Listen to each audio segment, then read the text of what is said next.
always know you could feel beauty rising. Hi, my name is Sue Skaskew from Vermont Volunteer Services for Animals Humane Society.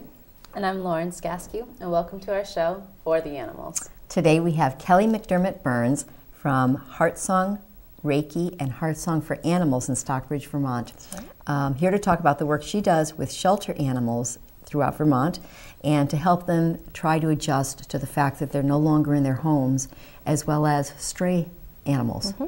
Thank you. Thanks for having me on. Thank you for coming.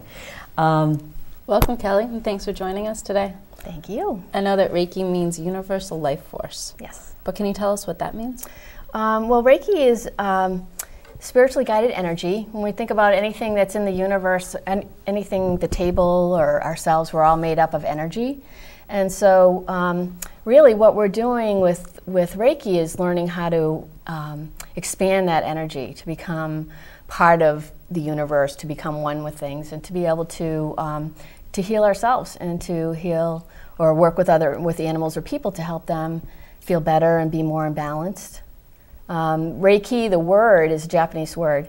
Rei meaning energy, and Rei meaning spiritually guided, and Ki meaning energy. Mm-hmm. So it's Ki like the Chi in Qigong or prana. These are different types of ways that people name energy in different parts of the world. Mm-hmm. So with Reiki, Reiki itself is an energy, but also is a system of using that energy and practicing with the energy that was created in Japan by Mikao Usui. It is Japanese practice, and a lot of what we do with Reiki is develop our energy by meditation and different techniques that we use. What are the elements of the Reiki?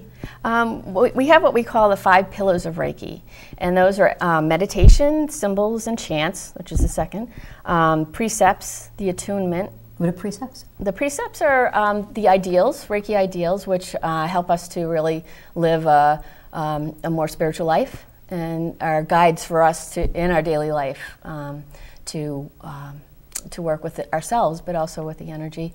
And the precepts themselves are for today only: do not anger, do not worry, be humble, be honest in your work, and be compassionate to yourself and others. So we can meditate on those, and mm-hmm. The fifth one is the hands-on treatment that we do. And I'm not sure if I mentioned the attunement, but the attunement is also part of the 5 pillars.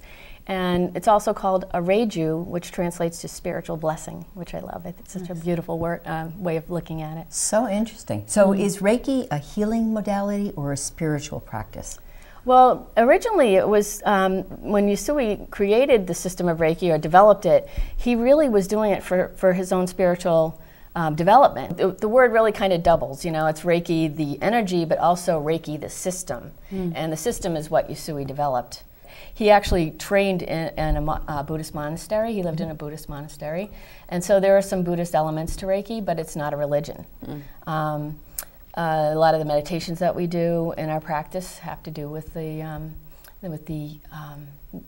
Buddhist techniques and meditations. I had Reiki in Rutland last year at the, I think it's the 5 Element Spa, and I got off that table and I was so relaxed. And usually I'm like, yeah. But I went. You are. I sat down. I was like, oh, this feels so good. I want it to last forever. It was really incredible. Yeah, I'm an avid fan now. It's a wonderful experience, and it's often really hard to talk about.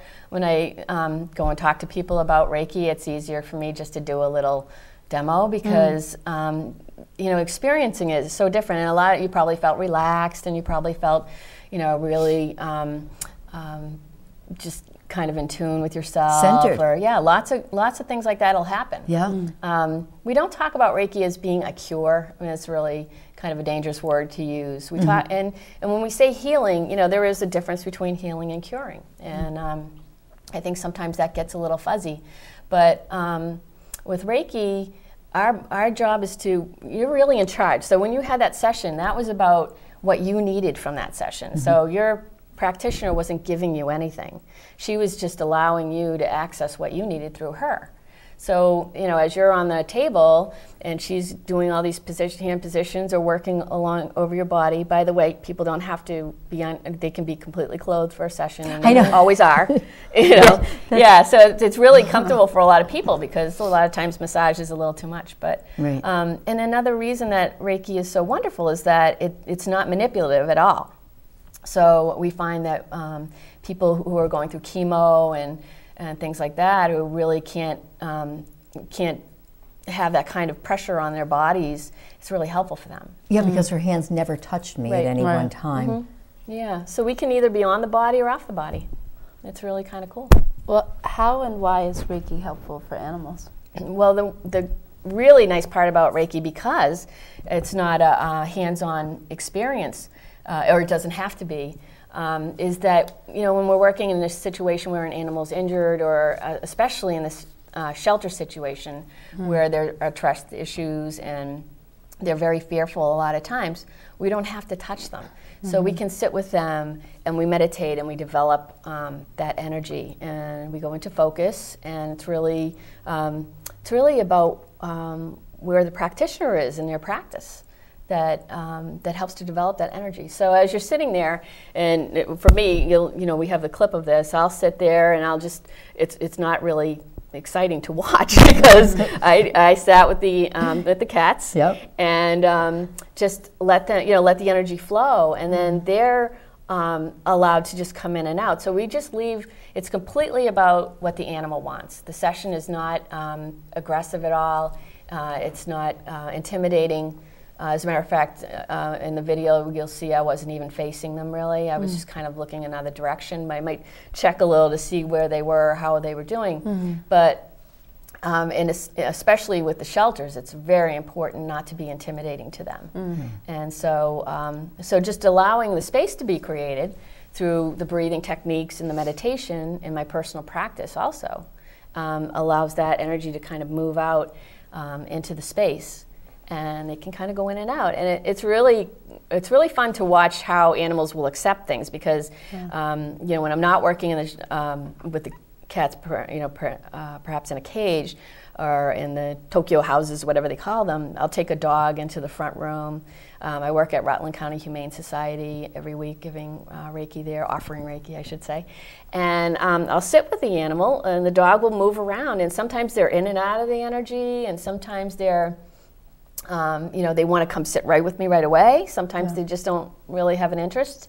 I had a dog, not at the shelter or a private client, and I was standing with my back to a fence, and porch steps were probably just past where you're sitting, Lauren. And I was just, it was a big yard, and I was just allowing the dog to do whatever she wanted to do.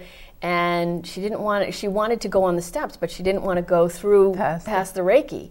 So I had to back up a little further. Luckily, I wasn't, had some space between myself and the fence, so I backed up a little bit, and then she went up. But she was kept coming to the edge, and she didn't want to go in. It was really funny. The animals really teach us. They're such incredible teachers for us, and they show us what they need if we're really focused. And it's so funny, I say this all the time, is the difference between animals and people, because people get off the table and they say, oh, I saw colors, and this happened, it was hot, and that and everything. And when you're working with an animal, they just get up and leave. There's like none of that, stroking the ego or anything. They just kind of like, I'm done. That's good. I'll lick your face, maybe. I don't see any colors. That sort of thing is really a symptom of the energy moving through you. So there are different ways that people experience it, and it may be different another time when you have it, and it may be the same, but it's really not the thing that's important. The thing that's important is that energy is moving, and you're getting what you need personally. So I don't come over to you and say, oh, let me work on your shoulder, this is what you need, because I don't know what you need. You may not even know what you need. That's true. Reiki does work on mental, emotional, spiritual, and physical levels.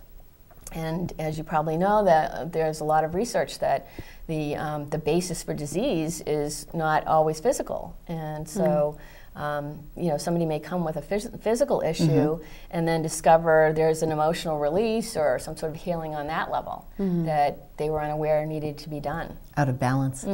Yeah, so it's all, so Reiki has its own intelligence. It's really kind of bizarre to say that, and people, I think, find it very new agey, but it's been shown to me over and over again that, you know, if I just relax into the session and have faith that it's doing what it needs to do, lots can happen when I'm out of the way. Yeah. Yeah.